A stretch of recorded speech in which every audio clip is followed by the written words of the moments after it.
নমস্কার, M Taylor চ্যানেলে আরেকটি ভিডিওতে সকল বন্ধুদের স্বাগত।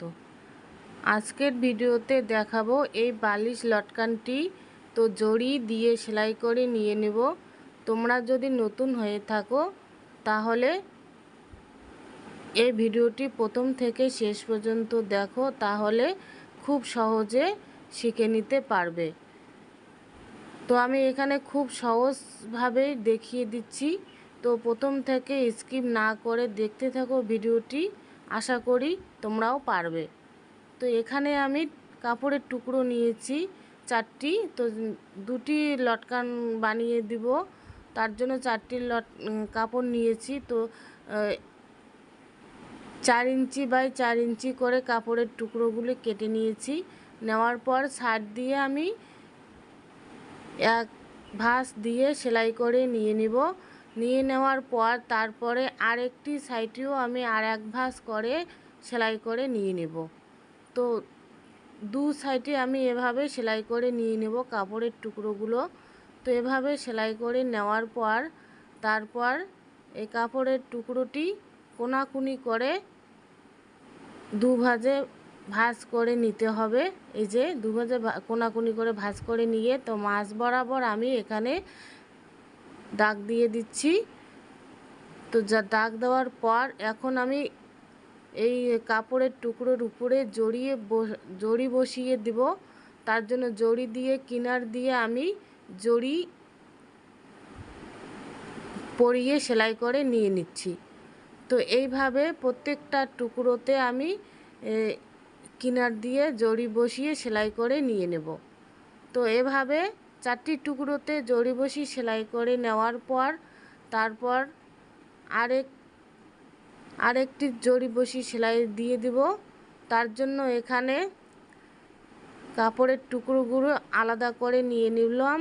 নিয়ে নেওয়ার পর তারপরে 1 থেকে 1.5 ইঞ্চি ফাঁকা রেখে আবার জড়ি বসিয়ে সেলাই করে নিয়ে নেব। তো এভাবে প্রত্যেকটি টুকরোতে আমি সেলাই করে নিয়ে নিচ্ছি জড়ি দিয়ে। তো নেওয়ার পর আবার আমি কাপড়ের টুকরোগুলোকে আলাদা করে নিয়ে নেব। আলাদা করে নেওয়ার পর তারপরে কোনাকুনিভাবে বসিয়ে তারপর ফিতাটি এখানে বসিয়ে নেব। তারপর আরেকটি কাপড়ের টুকরো উপরে রেখে তারপরে 2টি সাইডের দিকে আমি সেলাই করে নিয়ে নেব। তো এভাবে আরেকটি লটকানো আমি ঠিক একইভাবে সেলাই করে নিয়ে নেব। প্রথমে কাপড়টি সোজা করে রেখে দেব, তারপর দড়িটি রাখার পর তার উপরে আরেকটি কাপড়ের টুকরো সোজা করে রেখে দিয়ে তারপর কিনার দিয়ে এক চাপ করে সেলাই করে নিয়ে নেব। তো এভাবে সেলাই করে নেওয়ার পর তো সেলাই করা হয়ে গেল।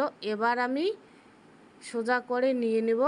তো সোজা করে নেওয়ার আগে আমি এখানে ছোট ছোট করে কাপড়ের টুকরো কেটে নিয়েছি। এই কাপড়ের টুকরোগুলো আমি এখানে ভিতরে ঢুকিয়ে তারপর সাইডে সেলাই দিয়ে দেব। তো 2টি লটকানের ভিতরে আমি এভাবে কাপড়ের টুকরো ঢুকিয়ে দিয়ে তারপর কিনার দিয়ে আর একটি সেলাই দিয়ে দেব। তো এভাবে সেলাই দেওয়ার পর তো এখানে আমি ডাবল সেলাই দিয়ে দিব, যাতে কাজটি মজবুত হয়, সহজে না ছেড়ে। তার জন্য এখানে আমি আরেকটি ডাবল সেলাই দিয়ে দেব। তো সেমভাবে আরেকটি লটকানে তো আমি একইভাবে সেলাই করে নিয়ে নেব। তো এভাবে সেলাই করার পর লটকানটি আমার তৈরি করা হয়ে গেল। তো বন্ধুরা, আমার এই লটকানটি কেমন লাগলো তো কমেন্ট করে জানাবে। আর ভালো লাগলে লাইক কমেন্ট শেয়ার বেশি বেশি করে দিয়ে দিবে। নতুন বন্ধু হয়ে থাকলে তাহলে চ্যানেলটিকে সাবস্ক্রাইব করে দিয়ে আর পাশে থাকা বেল আইকন অন করে দিবে, যাতে আমার ভিডিওগুলো তোমার কাছে পৌঁছে যায় নোটিফিকেশন। আর আজকের ভিডিওটি এখানেই, দেখা হবে পরের ভিডিওতে। সবাই ভালো থেকো, সুস্থ থেকো।